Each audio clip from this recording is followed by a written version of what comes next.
Welcome everybody to the MHA Nugget, and today we're going to have people talk about their favorite mine tours.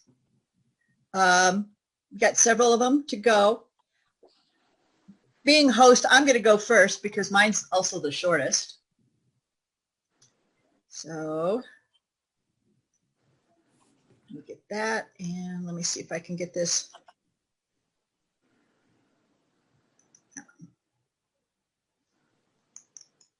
Come on. Yep.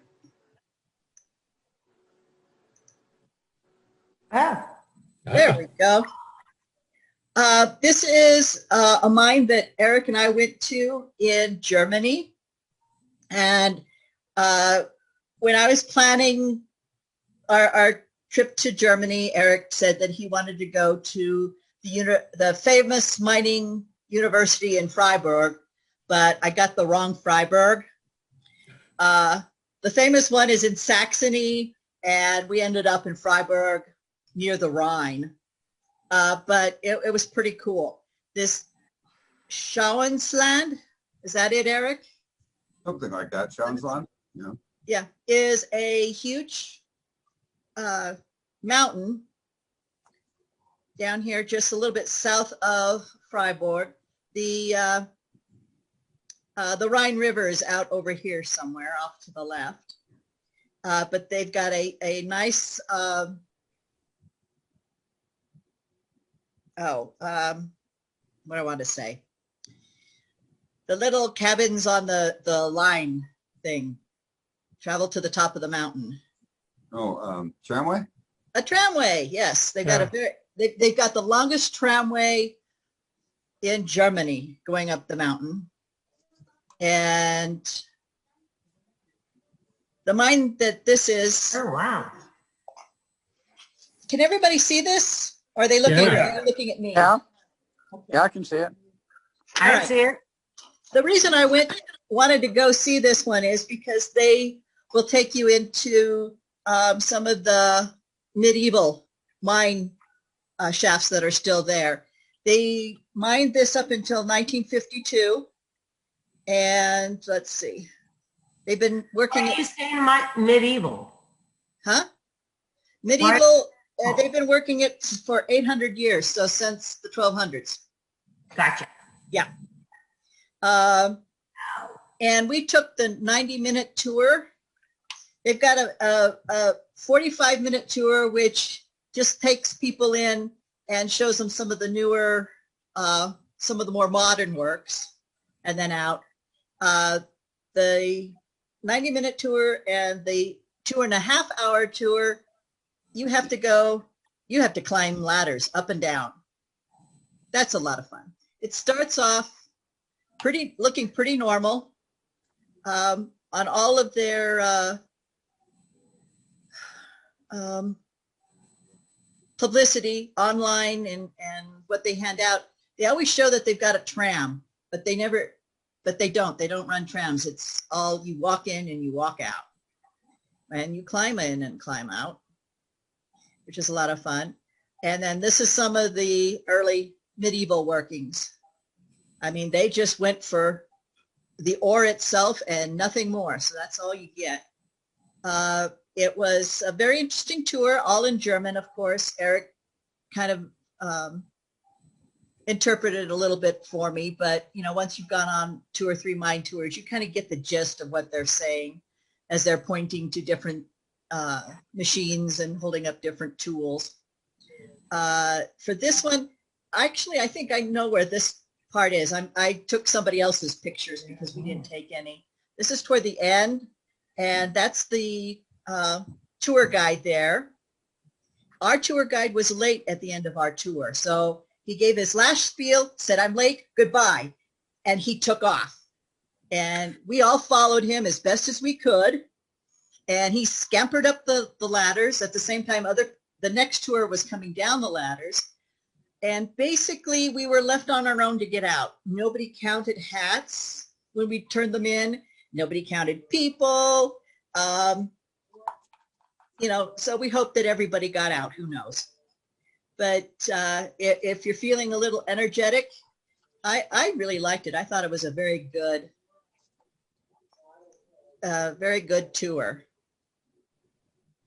Any questions?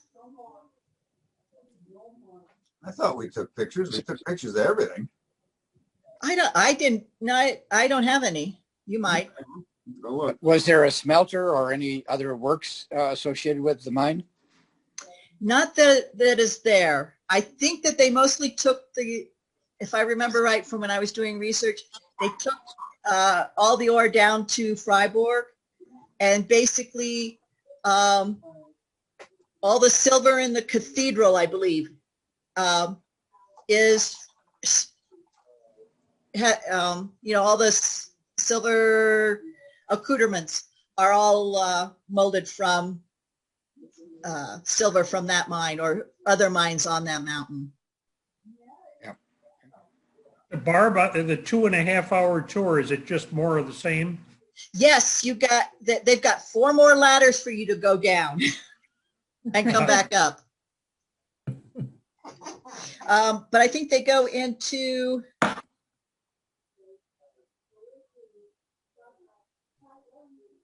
I'm not sure what the difference on that is.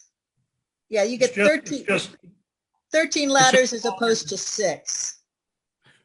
It's just longer to chase the guide out, I suppose. Right. It's fairly knee intensive. Yeah, would be. My thighs were really burning the next day. Okay, who wants to go next? We got Mark, Johnny, Mike, Henry. Or do you want me Well, somebody else wants to go. I don't know what you were able to set up, Barb, from what I sent you. I kind of open-ended. Okay. I've got your pictures. The pictures are part of it. The videos would be nice. The short one, if we could run it, would be fine. Okay. I think I can do that. You want to start with the video first? Well, I'll start with the pictures first, I guess, and then we can run the video. Okay. What I have are the pictures in numerical order. Okay, and I don't remember what they are, so I'll just deal with it. Okay. Just a minute. I'm just bringing them up. And while she's bringing them up, with this group, I'm kind of preaching to the choir because I suspect, if not all of you, most of you have been to this mine and this tour. It's the Sudan mine up near Tower Sudan or Ely, Minnesota, up in the Minnesota Arrowhead. And in my opinion, and it's certainly one of the top 5 tour mines in the United States. And I think you could argue that it's the best underground tour just because of all the experiences you get on this tour. How you doing there, Barb? Okay. Oh, you can't see that? No. I would agree that that's an excellent tour. I went there 2 years ago. And the outstanding part of it was that the tour guide that we had he was a Polish guy named Karol, with a K, who had been not in that mine, and he was fantastic. Tour guide, best I've ever had in a mine. This mine had a remarkably long life. I can't recall the precise start date. It was like late 1800s, and it ran into the 1960s. That's pretty. It ran into the 1960s, running its last years by United States Steel. What you're seeing here is banded iron formation. This mine is on a very, very steeply dipping a deposit of this very rich banded iron formation. And this was taken in the stope that they take you into midway into the tour. You descend over 2,300 feet in the original mine cage in shaft number 8. It's quite a ride.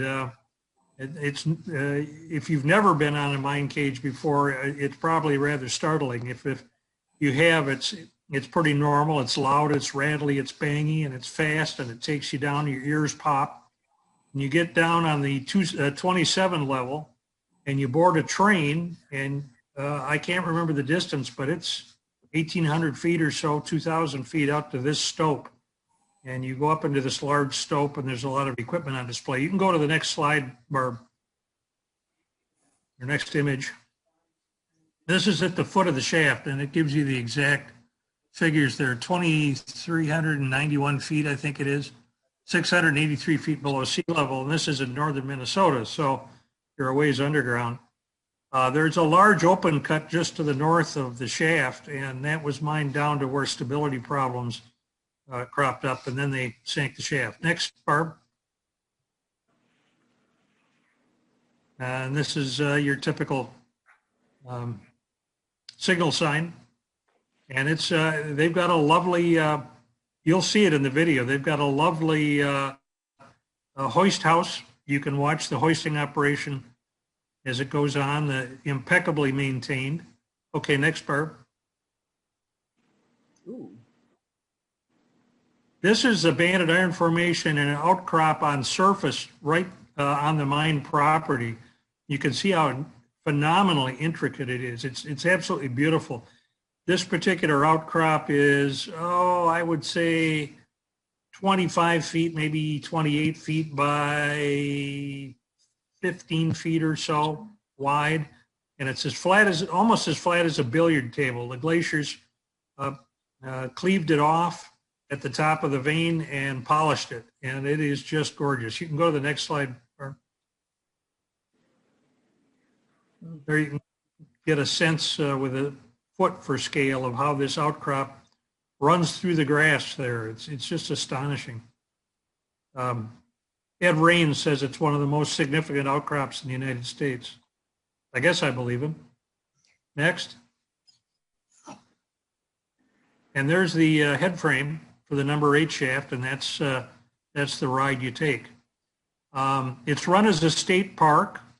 There was an underground physics facility, a neutrino detector, among other things. There's also a dark matter detector that came up empty, as most dark matter detectors have.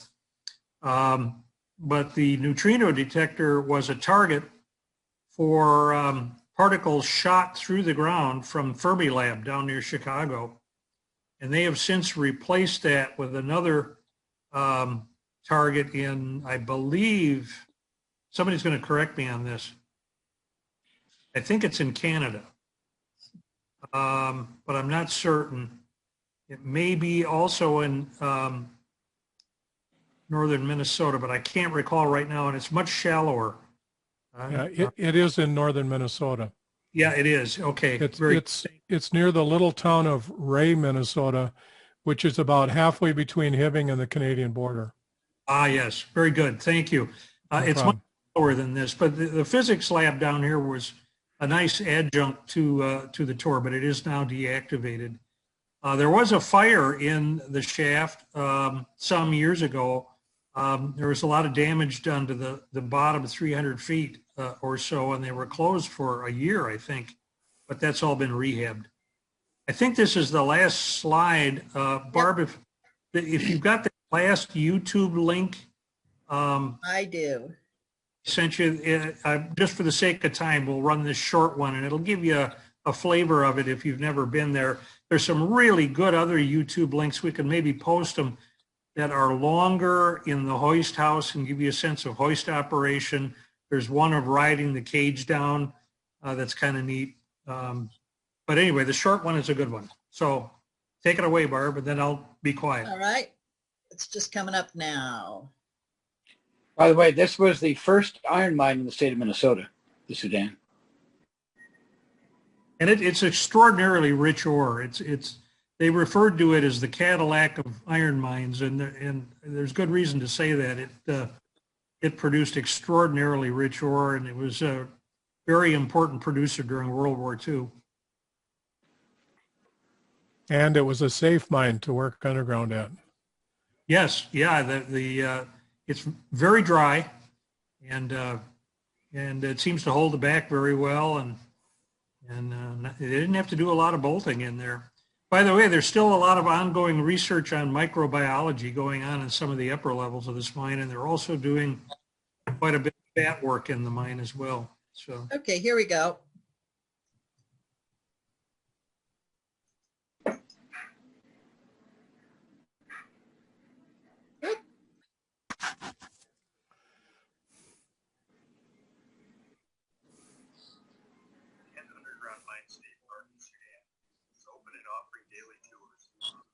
yeah.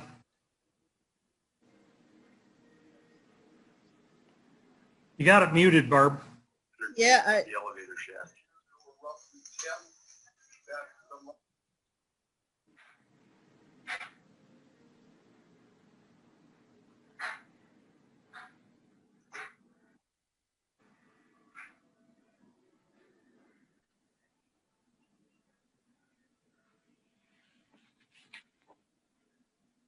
The miners could have entered.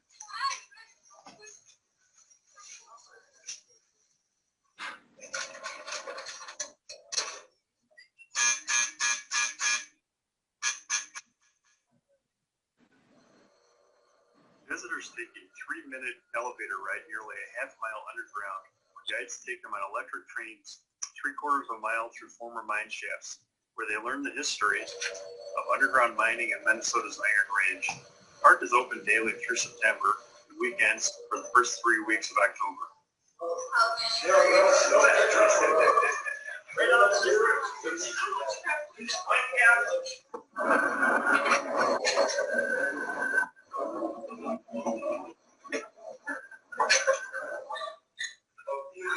Stone, and you can see a vein of that right across here that goes into this pedestal right over here, and that also is the waste, and then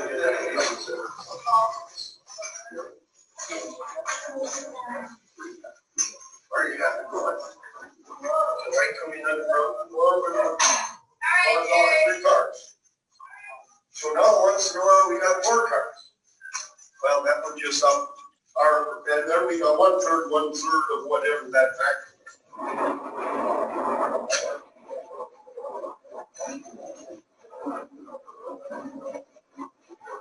Yeah, right. And it goes back a long ways, and I focus primarily on the early days. Well, it seems to have taxed the system a little bit. I guess what I'd urge you all to do, if you haven't seen them, is just go to YouTube and use Sudan mine as your search term, and there's all kinds of good video and some pretty bad video too. I'll warn you.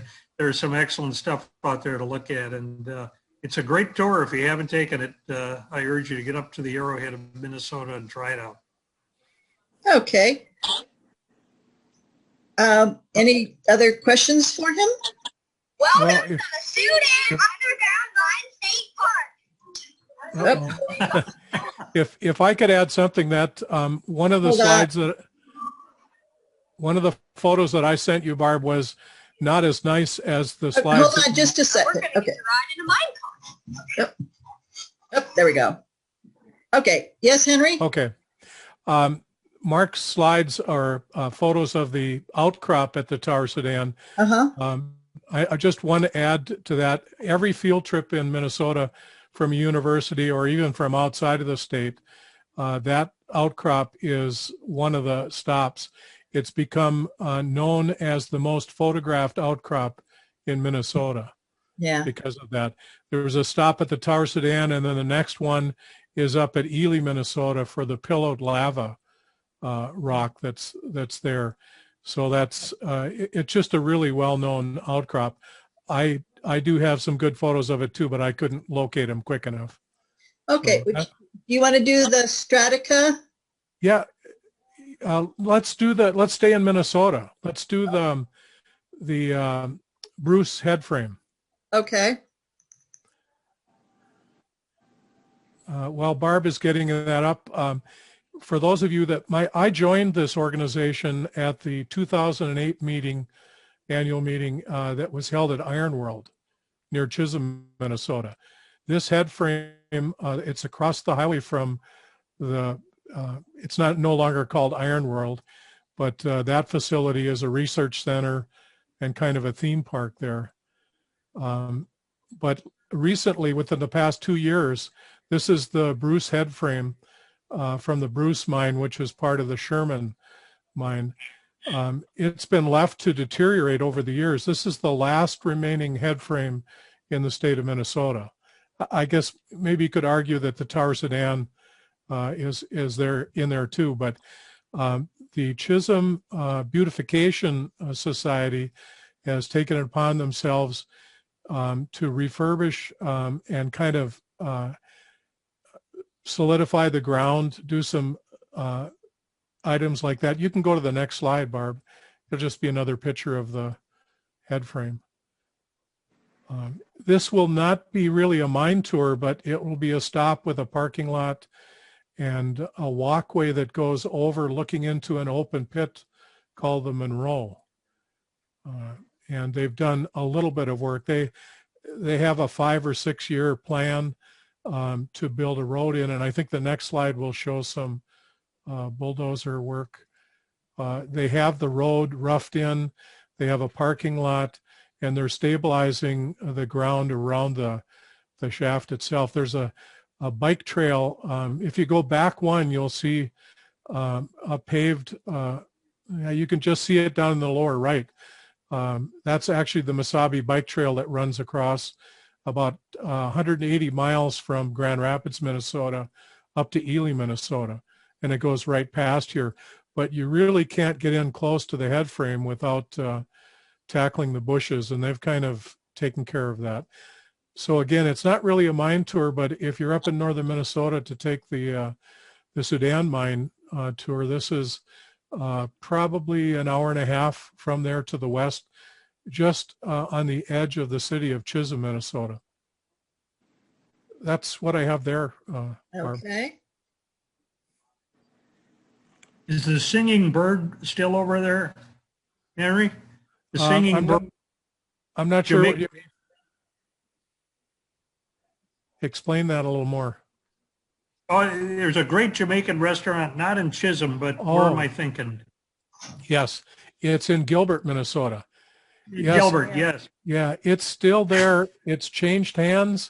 I have not been there for a number of years, but the people, it was a local lady who had gone to the islands in the Caribbean and got hooked up with, I don't know if he was from Jamaica or one of the Caribbean islands, and who was a chef, and she had been a chef at our country club here in Hibbing, Minnesota, and together they joined forces and opened this restaurant in Gilbert, and I believe it's still there. Yeah, I mean, you know, if you're looking for another excuse to go to the Iron Ranges, that's a good one. That's a great restaurant. Yeah. A couple of years ago, on our way back from being in Texas for the winter, or for the end of the winter, we stumbled upon an underground salt mine in Hutchinson, Kansas. I don't know if anyone else has been to this. This is a huge underground facility. It was originally called the Carey Mine, and it closed, I believe, in 1980, maybe slightly earlier than that. But lots and lots of workings. In fact, on some levels, it's large enough that they have an annual 5K run underground in this mine. Yeah, I've been there, and it's definitely worth doing. Oh yeah, it's a much more modern facility than Tower Sedan, but it has a nice cage ride down, underground museum and gift shop. You might jump to the next slide, Barb. Oh. These are you take a little electric train ride down there also. Ooh. That's part of it. These are their slides. My slides, I have slides actually. They haven't been converted to digital. So go one more, Barb. This was, as the Carey mine had started, this was one of the cars, one of the electric locomotives that was used underground. at the mine. On the right-hand side, you can see the name of the facility now. The museum and underground tour is called Stratica. And I think the tour was maybe 1.5 hours, 2 hours underground. Is there one more slide? I think there's an older slide. Yeah. This is I think this is from 1960s sometime. There again, most of these are just from their website. Well, I think that the salt mining is still going on, but in another section, some distance from the tour area. Yeah, I was there believe, about 5 years ago, and it was still being mined. It's a strata, you know, almost horizontal, and they're at a safe distance from the mining operations. But at least 5 years ago, they were still mining salt.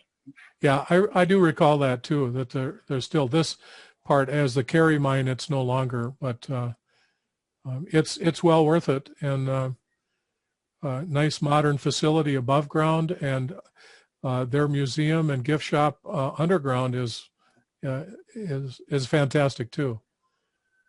Okay, so I'm jumping in because I'm the newbie. How much salt mining is done in Utah? In Utah? Yeah. Salt Lake City. Oh, Now, okay. I can make some comments on that. This is Fred Barnard. Is there? Please do. Yeah. Okay. There's an underground salt mine near Salina, Utah, on I-70.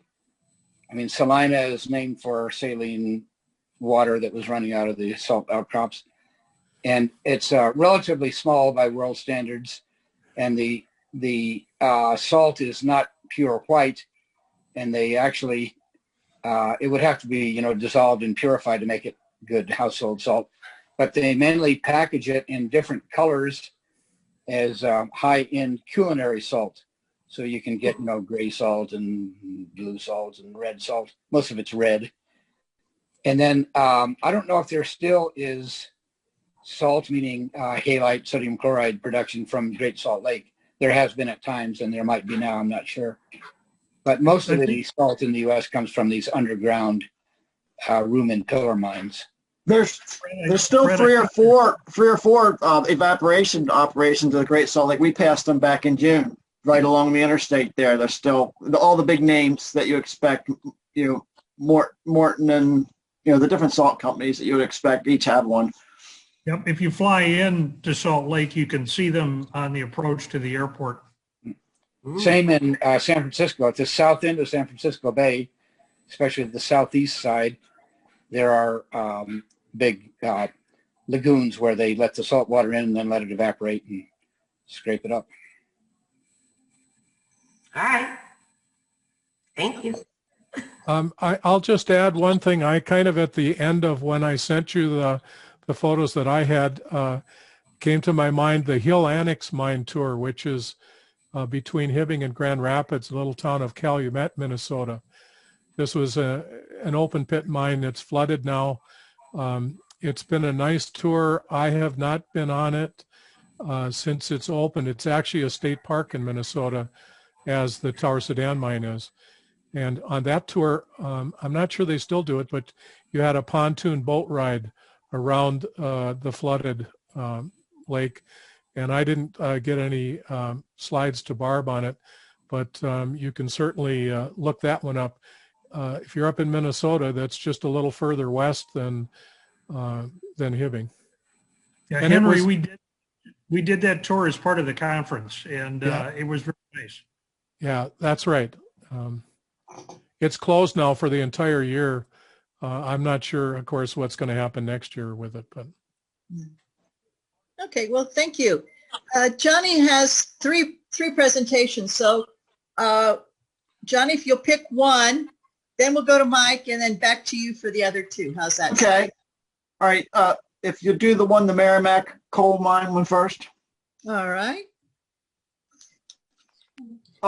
I can start talking while she's bringing it up.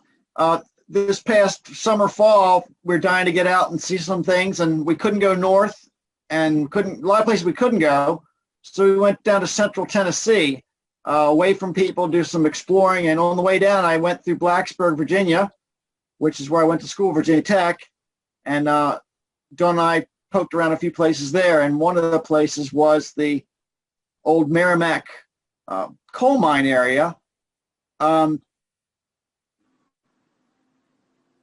what used to be a coal mining area for even maybe late 18th century, but certainly by the time of the Civil War, it's named Merrimack because the coal from this mine was used to for steam power in the ironclad Merrimack, with the CSS Virginia, and the famous Battle of the Monitor and the Merrimack. But the mines were mostly big and active from about 1900 to 1930.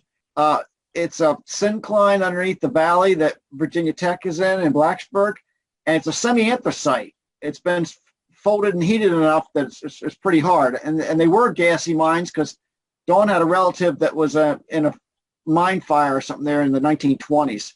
But they've created a rail trail through that area from Blacksburg, Virginia Tech, down to Radford University. And along this rail trail, it goes right through the little burg of Merrimack, and there's a hiking trail loop you can do. We didn't do that. Dawn had on flip-flops, and we didn't have enough time. But we did walk down the rail trail and saw some of the features they have. So this is they have an old hoisting mechanism here. Next slide.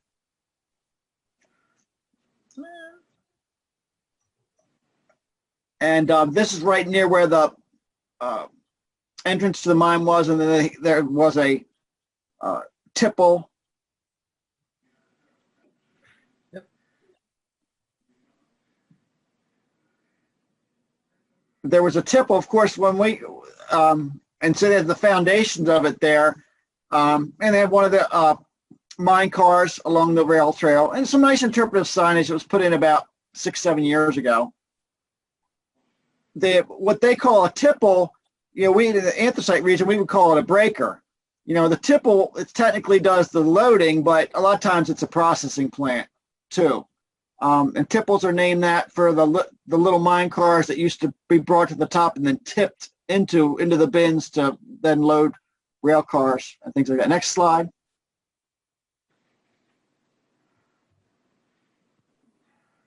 I don't know why. Sorry, it's so slow. Come on.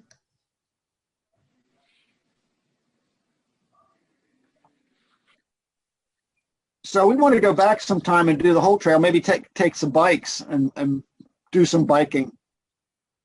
It's always fun when you get your exercise if you can have interesting things to see. Hold on, just a second. Sorry for this. I'm on a small computer, and so it seems to be. Let me see if I can get some memory. It's not the greatest Wi-Fi out there, Barb.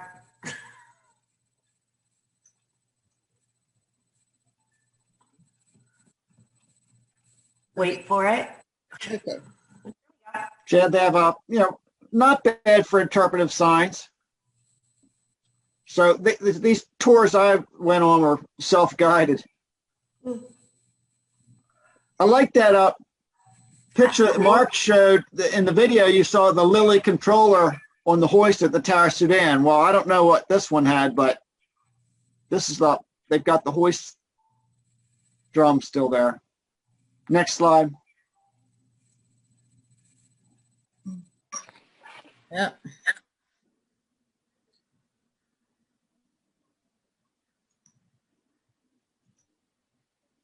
Some more space. Come on. Wait for it.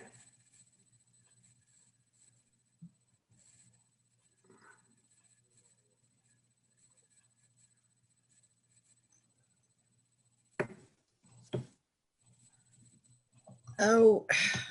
Nope, you went back. Yeah. There's the tipple. So it was a sizable operation, and anyway, well that's the Merrimack. So you can go do Mike next. Okay.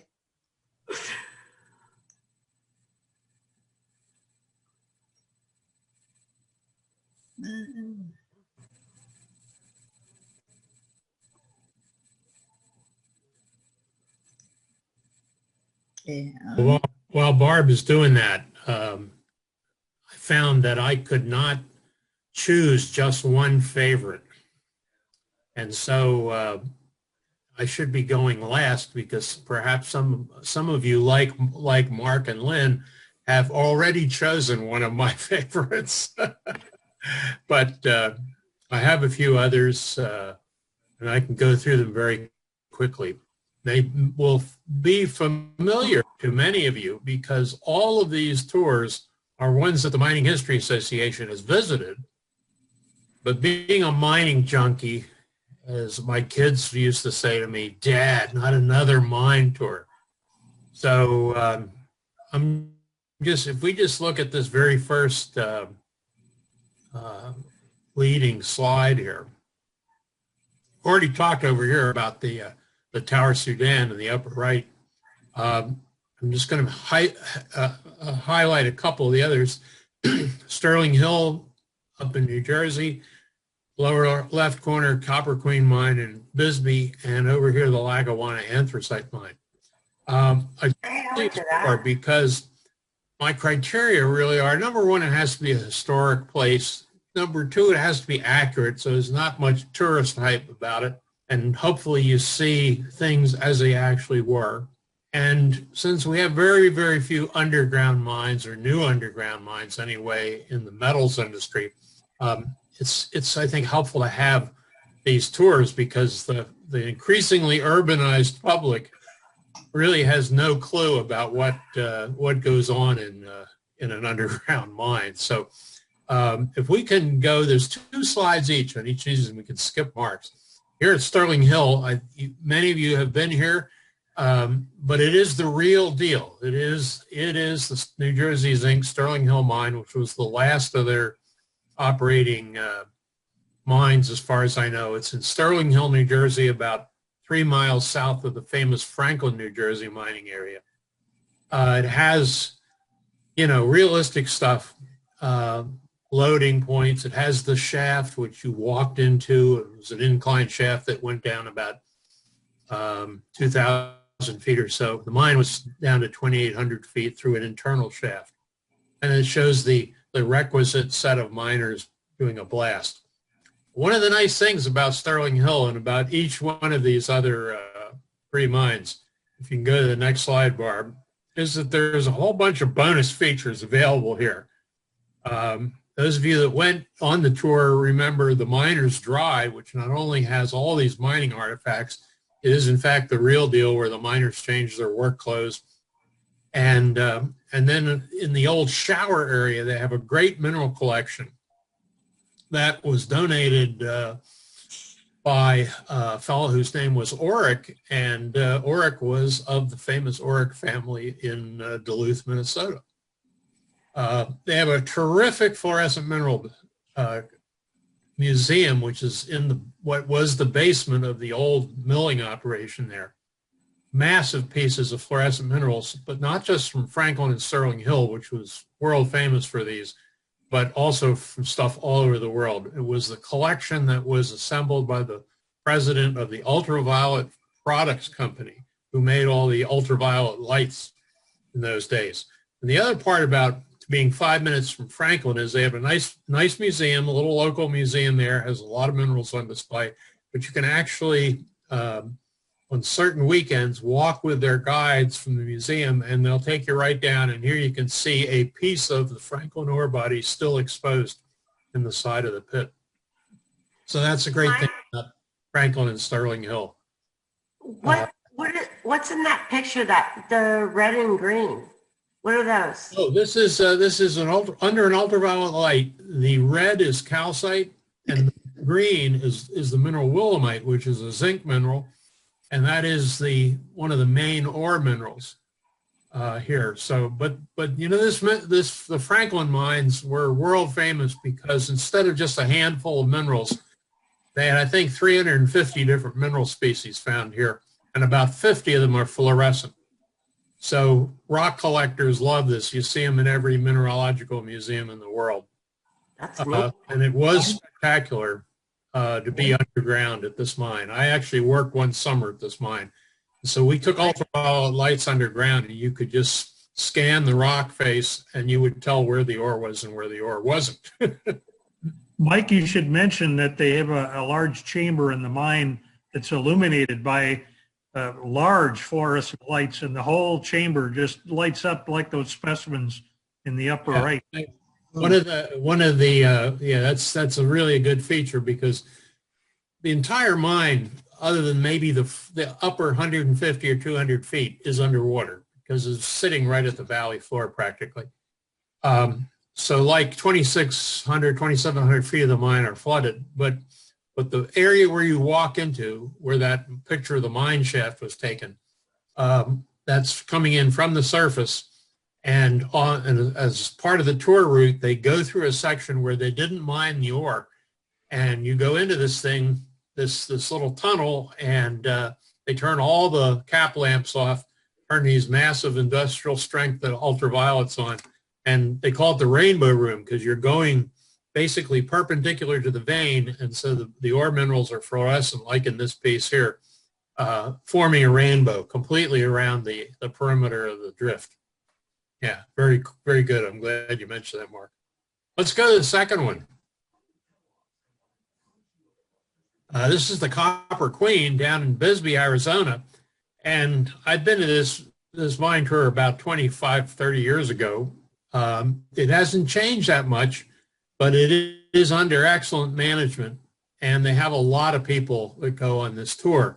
One of the best things about it, they call it the Queen Mine, and to be absolutely precise, it is not the Copper Queen. It is, in fact, the Queen Mine, which was adjacent to the Copper Queen. Copper Queen was another place that was famous for minerals. The Smithsonian has a whole gallery on them. A lot of other museums have azurite and malachite and a whole bunch of other stuff. They had stalactites that were made out of copper-bearing minerals. When I was there last February, just literally a week before everything started shutting down in the country, Doug Graham, who is the manager of the mine, took Mike Canny and his wife and Pat and I through, and we just looked at some things they were doing underground. And they have several features that haven't really been on the mine tour, but they have a shaft that goes right by the entrance drift, and they've now widened that out, and they've used the authentic square set stope pattern that was used way back when. And they have a Copper Queen stope, or a Queen Mine stope, completely open now, so you can go back in and see how they mine the copper ore. Just for scale, in this lower right picture, it's about 40 feet from left to right in that opening. So it was a very large stope. It's a great tour. And if you go, those of you that have been to Bisbee, and probably all of you have, go to the next one, Barb, and you'll see the bonus features. Of course, Bisbee has done a good job, probably not quite as good as Butte, but they've done a good job of preserving head frames. All around the place are head frames. This is a Campbell mine, which is a real nice one. Freeport McMoran Copper and Gold owns everything in Bisbee now. And so it's a little hard getting right up close to some of these head frames, but they have at least preserved them. This is the Lavender Pit, which is practically right next door to the Copper Queen. And then in Bisbee itself, right near the old historic hotel, is a terrific mining museum. It's affiliated with the Smithsonian. It's called the Bisbee Mining Museum, and they have a pretty nice collection of Bisbee minerals, as well as a whole lot of artifacts and history things. The museum, the minerals, strangely enough, are all on loan from the Smithsonian, which means they probably came from the James Douglas collection. Let's go to the next one. I think this is going to be, yeah. Now, you all Mike, know this. Mike? I was marveling, Mark, at your pictures of the stope.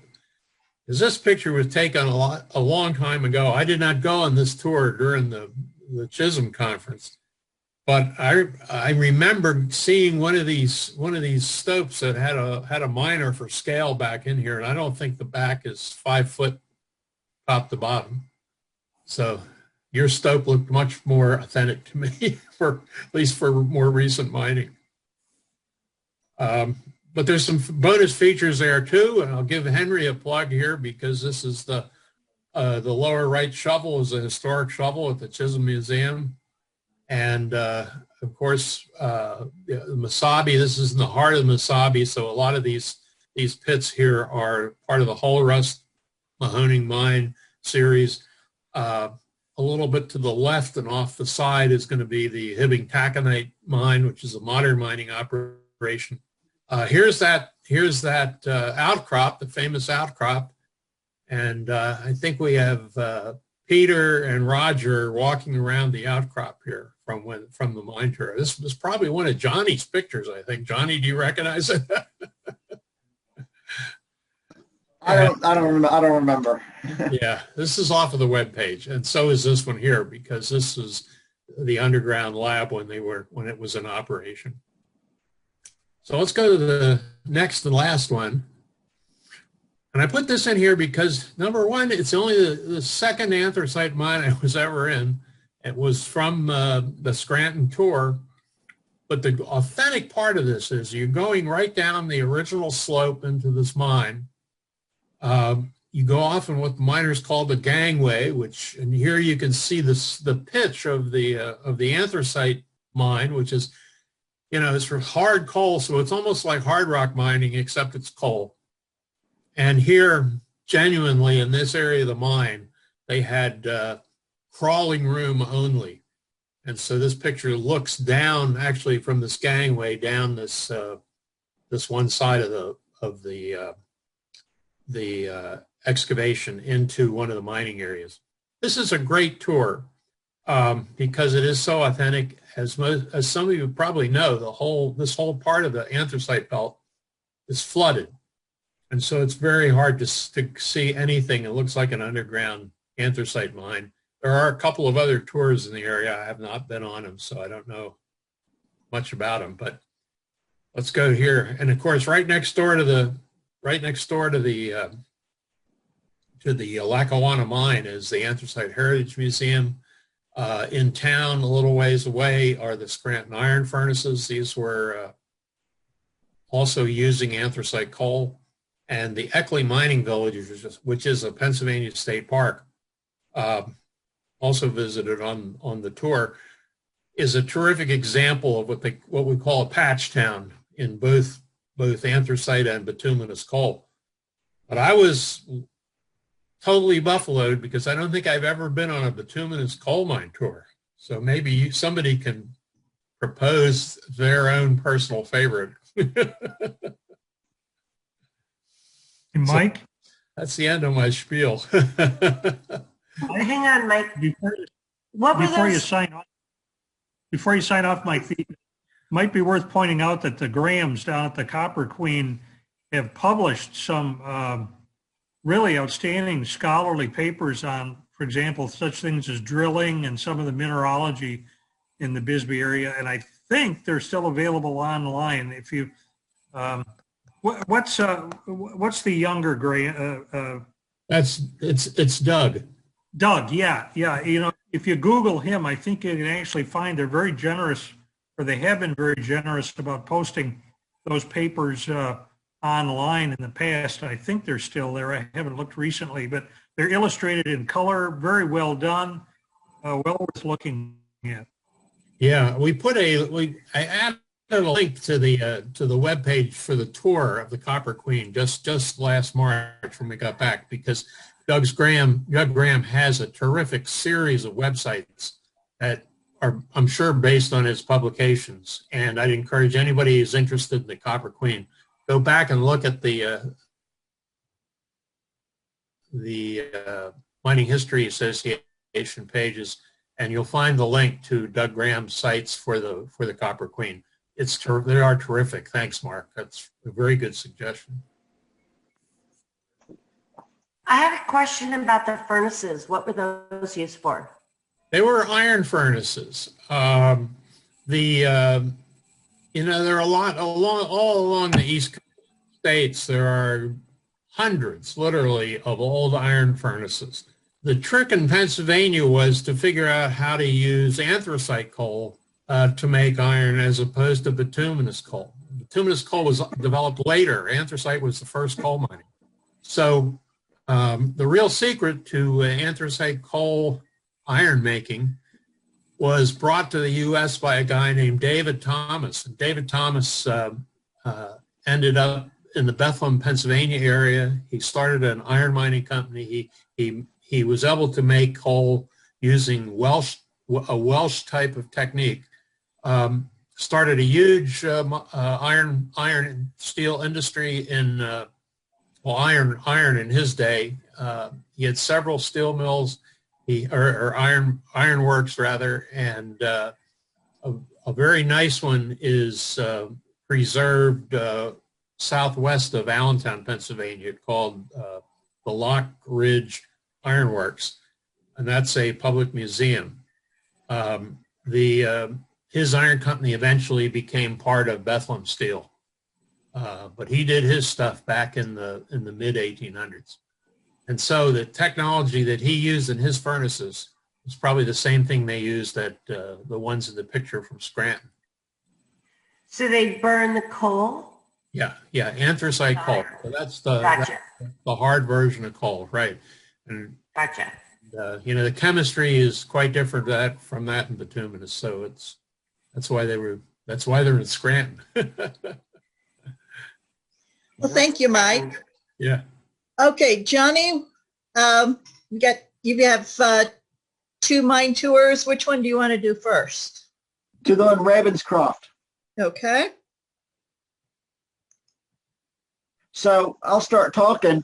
So we headed from Blacksburg, Virginia down I-81 to central Tennessee. And so we were in the Cumberland Plateau area of Tennessee. And we had a wonderful time seeing waterfalls and arches and caves and hiking and horseback riding. And what we sort of found is this part of Tennessee, it's a plateau with lots of canyons cut into it. And most people don't know about it because if you go to Tennessee, you go to the Smoky Mountains and near Knoxville, or you go to Nashville for the music, or Memphis for the blues and the barbecue. And people drive through this area on I-40, but they don't stop and see all the neat stuff. So we're coming back from one of our days of hiking and exploring waterfalls, and we saw a sign for a historic mine thing or something. So we looked it up on the phone. Another day we went to this state of Tennessee, little park historic site for the walking trail for the Ravenscroft mine. Very few shafts in Tennessee because everything's flat lying, and they waited till it outcropped at the edge of a plateau and would go drive a drift. But in this case, you had a shaft that was just about 200 feet deep. Early 1900s, mostly used for coal for the railroads. Next slide.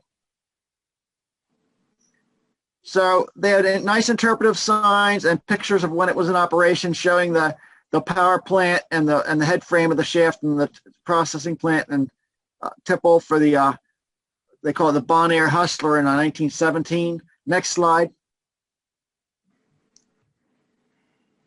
Then they explained about how it was for the North Carolina and St. Louis Railway, a 54-inch bituminous coal seam, and how they worked it with 2 entryways, and they had a fan for ventilation, black powder blasting, and just some of the mules, room and pillar type thing, and then and moving the cars around. Next slide. And some foundations of near the powerhouse. There, interesting thing in that first foundation there, you can see a semicircular opening there. They obviously cut it to make room for a flywheel to spin or something. You can see the anchor bolts next to that. So there must have been a split spinning flywheel right there. Next slide. There it is. That's a close-up of it. You can, on your cell phone, you can sometimes take black and whites. And so I took a black and white on my iPhone. But it's neat to see, and then just the fact they had a few pictures, you can then envision what really was there. Next one. And there's one of the main supports for their hoisting machinery. So the tipple was right above this, and it's hard to tell where the shaft exactly was. It's all filled in, but that would have been where the main anchor was. Next slide. So you can see what it looked like So somewhere in the center of that would have been that pillar. Next one. And here they actually have part of the old slag heap, and then they had a picture showing the same angle, so you could sort of try and envision what it looked like. Same exact location. Because except for those foundations and where the railroad was, everything else is gone. So that should be it, I think. Yeah. Is that it, Barb? Okay. So then that was September. So when they had New York closed down, open, closed down, and open back up for Marylanders to go. And so early October, we went up and we didn't even camp because we didn't have reservations. We just used some free nights at a hotel and did some paddling up in the Adirondacks. And you remember that Rudy Davidson did a paper and gave a presentation on some of the iron mines at Adirondacks. Well, we did some nice paddling and hardly saw anybody, and we saw our loons and the colors changing. And the last day we're there, we paddled across a couple lakes, next slide, up at Putnam Pond State Park. We got out, took the canoe out of the water and locked things up and went for a hike up to Rock Pond, about another mile beyond the end of this lake. Next slide. And we went up to, this is Rock Pond. It's beautiful up there. This is in the Fire Lakes Wilderness, not too far from Lake George, New York, and Ticonderoga. It's in the middle of an area that had a lot of graphite mines. So next slide. So you're walking along the trail that goes around Rock Pond and you find this big old boiler. This is from the Rock Pond graphite mine, which was operated around 1905, just for a couple years. And the next slide. Inside, you can see the refractory brick that lined the boiler. Next slide. And then here's some of the massive foundations for the equipment. The mill here was supposed to be a 10-stamp California-style mill, and then they used buttles to actually concentrate the graphite. Next slide. And this is the open pit from where a lot of the mining took place. It's really pretty there. The water is blue-green, but there's a high amount of pyrite in this gneiss rock that had the ore with the graphite in it. And so you get acid mine drainage and all those reds and yellows and oranges from the iron pyrite decomposing. Next slide. So you can see, looking at that, you can see what the water looks like, but then that's acid-bearing rock all around it. Next slide. And then there's the drainage at it. And so you could see the, what's it called, red dog and yellow boy, the stuff that comes out, that red mud from the acid mine drainage. Next slide. Yeah, and fortunately, someone had put some sticks there so you could walk without getting it on my boots. But I walked in a little just to take a look at it. It's all clogged up, but it's kind of neat. Next slide. And then all over the hillside are these massive tiered foundations that had this gravity-fed mill with the stamps and the buttles. I wish I'd had more detail on it. And more time to spend to really interpret, layers and levels and stuff. But a lot of it's buried. I mean, there were some anchor bolt pins and such, and you can envision the crushing going on up above and then the processing down below. And there were some tailings. And of course, all the metal's gone except for that boiler. Next slide. So was any of this marked, or did you just happen upon it? I have been to two of the more significant, interesting graphite mines in upstate New York before. I mean, there were dozens of them, and this one was more obscure. And someone had something, I came across something on the internet, asked some questions or something. It might have been through the mining history webpage or something. And I don't really remember. It was about a year ago. And I sort of took notes and looked it up and kept it with my New York map book. And I said, hey, this would be a neat place to go somewhere. We kind of knew about where it was. And somebody had done about 10 years ago, some father and son had done a little journey there and described how they found, and they hiked to it. Of course, we paddled and then hiked, Yeah. and they didn't really know what they were looking at. But I had gotten a Google Books download of a 1918 New York State report on the graphite mines and industry of New York, and I found this mine in there. So it had descriptive about the milling techniques. Problem was it only lasted a couple of years, and it didn't do very well because the pyrite in the ore messed them up, and there was faulting, and the ore body was very limited, and they couldn't figure out where the ore went to. The ore was one big fault block, but every direction they went in, they ran out of ore because they couldn't tell where it had been faulted from, and so there wasn't enough ore to sustain them for a long time, and they had the pyrite in there, which kind of messed up the processing. But this is beautiful, foundations, and it was a gorgeous day. The leaves were changing. We hiked around the lake. We weren't seeing people, wildlife. Just gorgeous. Hey, So Johnny, next slide. That's probably it. Yeah. That was it. how was that mine accessed when it was in operation? Was it a road or a railroad or how? Yeah, there was a road over the ridge towards towards the entrance road into the state park and campground there. I mean, it kind of went over the ridge and then down over. Then you go down to Ticonderoga from there. So if you go up the Northway in New York, which goes from south to north, it's I-87, I guess. And then over in Lake Champlain, you have routes 9 up Lake George and the Route 4. The north-south routes are odd numbered. So Route 9 goes north-south and goes along Lake Champlain. When you drive just across those mountains there, past a bunch of lakes to go to Ticonderoga, the turnoff to this Putnam Pond State Park is right there. And if you hiked it from the state park, it's only maybe a 2.5 mile hike to it. But we paddled across 2 lakes, and then we only had about a mile to hike to it. And then we hiked around the lake and around another one and then back to the canoe and paddle back. So that made it fun because I like to explore and get exercise, but if you have a goal or something interesting, historic or natural along the way, it's just a huge bonus. So Dawn didn't even mind. Well, thank you all for joining us for this MHA Nugget. We have one more scheduled in December, and then we'll probably regroup and figure out what we want to do for next year. But anyway, thank you all for coming. Thanks, Barb. Thanks, Barb. Thank you, and thanks for the nice presentations. Good night, Thanks, everybody. Yeah, good presentations. Yeah, stay safe. All right, take care, y'all. Bye-bye.